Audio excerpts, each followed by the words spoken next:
Guardiola's side 4-0 at Newcastle. 34 wins this calendar year. That has broken a new top-flight record that was held by the great Liverpool team of the early 80s. So when Liverpool take to the field at Tottenham, they'll be 4 behind City. And as Phil's alluding to there, Chelsea now 6 behind the leaders as well. Tottenham, incidentally, could go level on points with West Ham in 5th if they were able to beat Jurgen Klopp's side later. Newcastle remain second from bottom. They remain on 10 points level with Norwich, who now have a game in hand on Eddie Howe's side. And talking of games in hand, Newcastle have played 3 more than Burnley and 2 more than 4th from bottom Watford. 11 goals in 2 games for Manchester City. Their goal difference, look at that, now bang level with Liverpool and a 4-point lead over Jurgen Klopp's side before they play Tottenham. But significantly, Chelsea, after that draw with Wolves, 6 behind City, having played both 18 games. Thomas, bearing in mind the circumstances, are you pleased with the point, or is that 2 lost? I don't care about the point. I'm pleased with the performance, especially in second half. First half was a bit struggle for us, and we had to grow into the game. Some difficulties to adapt. After we started good, but then we lost control and were a bit too shy and a bit too late in the challenges. Had to adapt to some new positions, like Trevor Chalobah in midfield. So this is also on me and to the situation. But second half, very good half, very strong performance. Enough to win the game. We're not lucky in the moment to win these games, but there's no problem because I'm happy how we played and what we invested. So it was nice to watch, nice to coach on the sideline. It's good. Well, Pat, what's the story of today from your point of view? Good result in a not good performance. We were lucky in the well, it was a good action, but Newcastle didn't defend well in the first goal. And after the second one, brilliant action from Joao, but the first half was the one we have played this season. And the second half was much better. We keep mentioning it, the margin for error decreasing. Because of that, more importance for Chelsea today, given their bumps in the road recently? Oh, 100%. Chelsea can't really afford another bad result until, of course, the other teams maybe have a bad result, because if they lose at any point now and go 7 points behind the leaders, I think Manchester City are too good to drop that type of advantage, and Liverpool the same. So Chelsea all of a sudden have put themselves into a vulnerable position, I feel. I still feel it's a 3-horse race, but, you know, they've got to be careful. If this indifferent run, let's say, continues, then they're going to slip out the title race. And nobody really envisaged that happening so early. Is there a concern, as Michael said, that the 3-horse race could become 2? Well, I think it will do if they come unstuck today. I think it's a massive game for them. It really is. And they're playing a Wolves side that I've seen them recently. They look really good. You wouldn't want to be playing Wolves today. I don't care who you are, especially in the run that Chelsea find themselves. They really should be higher in the league, Wolves, I believe. Some of the performances they've put in. They're a tough nut to crack. Chelsea are going to have to be patient to break them down. The key reason why they can't trip up as well, I believe, is that they've still got to go to City, Chelsea. City beat them at the Bridge. Now, that's a big, you know, when they're 6-pointers. When Liverpool play City or well, Glenn, they've actually got to play Liverpool and City next month. Exactly. So they've got to go away from home and do the, you know, and City have got the home advantage against Liverpool, I think, and Chelsea. So that's why you can't come unstuck as well. On top of what we're saying, 7 points is a big gap, but going, you know, knowing you've got to go to City where you think, well, we can claw those points back again, but it's away from home, it's going to be tough. And the other issue for Chelsea at the moment, when you look at your former club at the top, they're showing absolutely no sign of dropping a single point anywhere. No, they're in a real rich vein of form, Steve, at the minute. They're fantastic to watch. Different players coming in with different goals as well. I fear for my other club, Newcastle, today. Obviously, Man City, Newcastle. It's a tough game for Newcastle in the position they're in. But Man City are really flying to the top of the league. The confidence is high, and the players he's got to pick from, you know, Pep Guardiola is some of the best players in the league. I think, you know, Jack Grealish, I think, misses out today.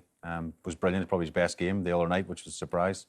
But the Foden comes in, you know, Sterling, all these brilliant players you've got to pick from. It's they're really looking on form at the minute.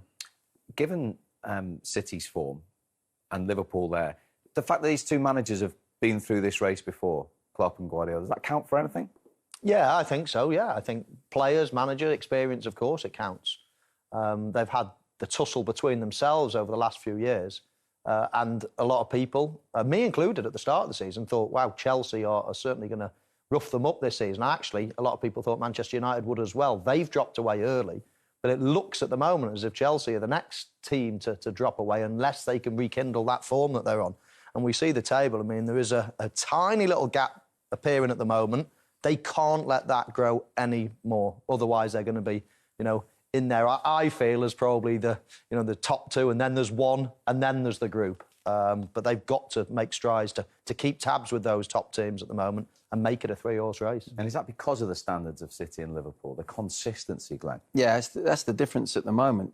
Listen, early in the season, Chelsea looked more consistent than anyone in the league, to be honest. The thing is with Chelsea, they're still creating, by the way. I've seen them lose games. West Ham, they should have been 3 or 4 up before West Ham started.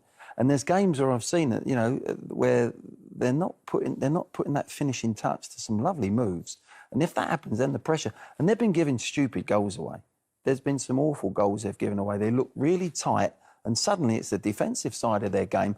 Ironically, they've missed, your midfield players have gone out. Jorginho, Kante, Kovacic. There's a whole glut of midfield players that I think defend in front of that back three that gave them that sort of security. That went out the window, and consequently, they've found it hard to get the clean sheets that they were getting earlier in the season. So I think it's on the defensive side. They still create at the moment. It's not like the manager Tuchel's saying we're not creating anything. They've got to put their the finishing touches away, but they've got so many players out at the moment at the top end of the pitch. Yeah, we'll come to that in a moment. Yeah, they're 5 games without a clean sheet. They've conceded 8 in that period, longest since Thomas Tuchel took charge. We've praised him for that. Is this just a temporary bump on the road, do you think? Yeah, I think Glenn makes a good point with the sort of protection missing in front of the back 4, the back 5, whatever they're going to play. But I think Mendy in recent weeks as well, the goalkeeper, has had a bit of an iffy time. Glenn mentions the West Ham game, he had a really poor game, 2 goals probably were at his, but he's done brilliant since he come to the club, so he's had a little dip recently. And yeah, they're missing key players with injury and COVID or whatever, but it's a concern. I mean, obviously the end of last season, won the Champions League, and they started this season on fire. And you thought, this is real Chelsea's, this could be their season to win the league again back, and it's not been the case. But we look at the table there before, so it's only 4 points. It's not a disaster. I do fancy them today to go to the Midlands and probably win the game, albeit it'll be a tough game, but they're still within touching distance. Let's not get too far out. Still December, they've still got plenty of games to play. They've still got plenty of big players to come back into the team as well. And I think it'll still be a 3-horse race more by the end of today. I think they've hit a couple of fences, Chelsea, in that long, hard race, which it is the Premier League. They've hit a couple of fences, and Michael knows better than me. Well, he doesn't. He's a flat man, really. Yeah, but you've got to respond. Does your horse buckle? Does the jockey? But they've got to respond and go again. You don't see City doing that. That's the thing. I'm not sure City are going to hit a few fences at the moment. They're clearing them pretty well. But that's the standard that City have got under their belt. They really have. Sprinters, your horse, isn't it? Absolutely. I don't do that long distance stuff. All short distance. As a player or as a trainer. That's exactly. You'd know, Glenn. You'd know. No, I mean, it's there, isn't it? It's a pivotal point this time of the year. It always has been, always will be. Around the festive period, games come thick and fast. Of course, then you've got the added thing at the minute, of course, where there's lots of games being postponed and chopped and changed. So it's an interesting point, but they have got to keep tabs in this really important area. And they've got the squad to do so. Could have a couple of people missing with injuries or COVID-related problems or whatever, but they've still got a very strong team every time. You see the Chelsea team, it looks strong enough to do the job. They have to keep doing it. OK, yeah, we'll touch on Liverpool and Manchester City. An interesting point, but they have got to keep tabs in this really important area. And they've got the squad to do so. Could have a couple of people missing with injuries or COVID-related problems or whatever, but they've still got a very strong team every time. You see the Chelsea team, it looks strong enough to do the job. They have to keep doing it. Well, these are unprecedented times, but they are strong words. From a managerial point of view, can you empathise? Oh, without a doubt. I mean, at the moment, it's a strange, you've got to look at the health of the players first and foremost, and everyone else around. As he said, they travel in the bus, they lunch together, there's meetings. It's always, people imagine it's out in a training ground where you're not going to catch it as easy. But they're travelling together, they're meeting together, eating together. So he's concerned, you can tell that. And he can see that he's, you know, the negative test, but he sent people home to protect his own staff, his own players and everyone in the camp. And that's a big call to do that. They've obviously got some symptoms. This is where it's so well, you're scratching your head in many ways with this thing because you don't know whether you've got it or not. You really don't. And I think it's more and more as we go along the lines, it's being proved that way. So I don't know what needs to be done. I think we need to shut down personally because I think it's going to get worse before it gets easier. And I think it's making it a bit of a mismatch of a league this year when teams can't choose their players, like the examples he's just said. And it's every club. Yeah, but we don't quite know who's had how many COVID cases that they've, you know, kept out of the team. There's nothing on record about that. So it is going to be it's a bit of a mismatch, really, this year, I've got to say. But it is what it is until the people make the decision. And if that has to come from the government, it should come from the government. But I think the whole of the country is in that sort of state at this moment in time, let alone football. But you've got to take the safety of people. People come before any sport. Mm.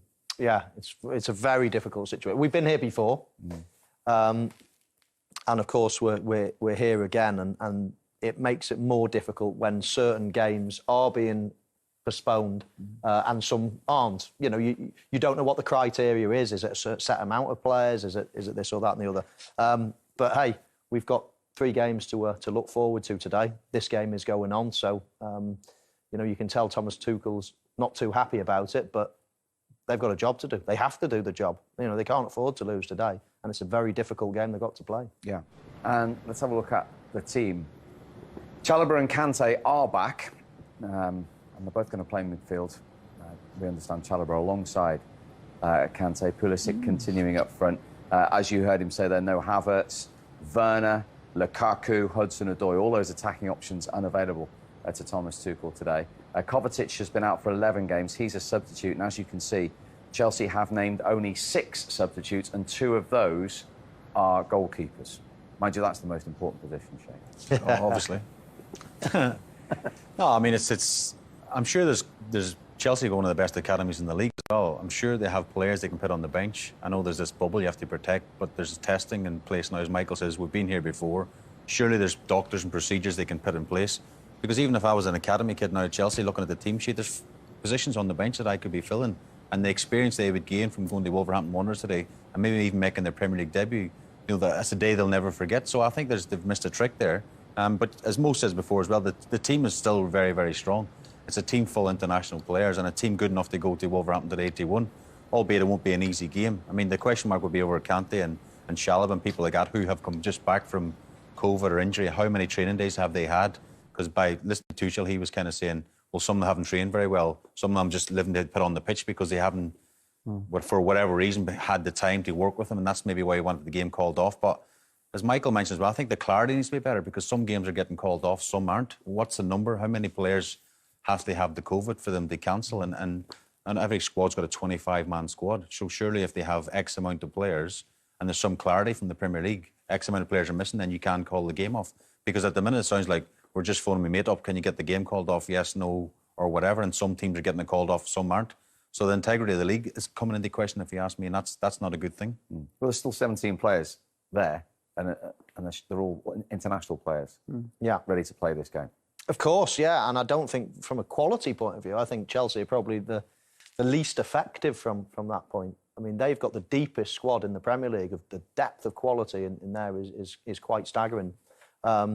But that's not the point, I suppose. If you ask Thomas Tuchel, you know, he's saying, well, yeah, there's a few of these that haven't trained though, and there's a few of these I want more options. I want, you know, certain players that can't be here. So it's understandably a frustration for the manager. It's you know, we've said it before, and it feels like you're repeating yourself from a year ago. But these are really strange times that everybody's got to get through, and you've got to trust the people in charge. You've got to, you know, get out there and put all that behind you. Because at the end of the day, there's a Premier League trophy that's going to be lifted at the end of the season, and Chelsea want that to be them. That's why they've invested. That's why they employ Thomas Tuchel. So, yeah, put all your grievances to a side for now. go out and get a result against Wolves because you absolutely need it.